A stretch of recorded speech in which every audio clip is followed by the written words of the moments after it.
ئەوش خۆ وەقتی نەبوو تەمان ئەگەر بێ بپرسین ئەگەر بێ وەقتی خۆماندا بنێن لەگەر وەقتی زانانی پێش خۆمان سەرنج بدەین بەڕاستی ئێمە 6 هەندی ئەوان وەقتمان زیادە ئەوانی 6 هەندی ئێمە ئیسفادەیان بە خەڵکی گەیاندیە زانە هەبووە کاتی نەبووە کە میوانی هاتیە کە میوانی هاتیە قەڵەمەکانی نو کردیە هاتیە دەفتەرەکانی دانایە شتەکانی ڕێکێ خستیە کاتی نەبووە بێتن لەگەر حتا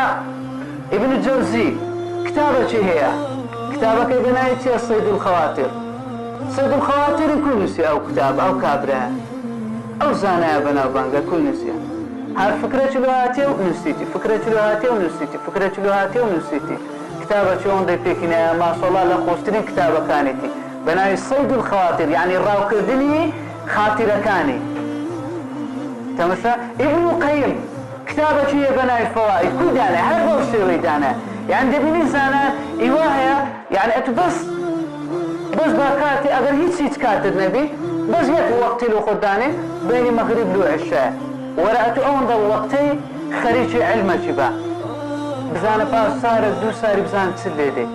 چ کارگەرێک بەس کاکە ئەمە هەر تەماشا خۆمان دەکەین دەری وەقتمان نییە کە دادەنیشی بینی مەغریب لە عێشایە بەچ بەسەر دەبا نان و ماستێکی دەخۆ تەماشای تەلەڤیزیۆنەکەی دەکەوتەوە بەڵام ئەو زانایانە ناهێشتە دەقەچیان بە خەسار بڕواتن ئەوەندە پێوە پابەند بوونە ئەوەندە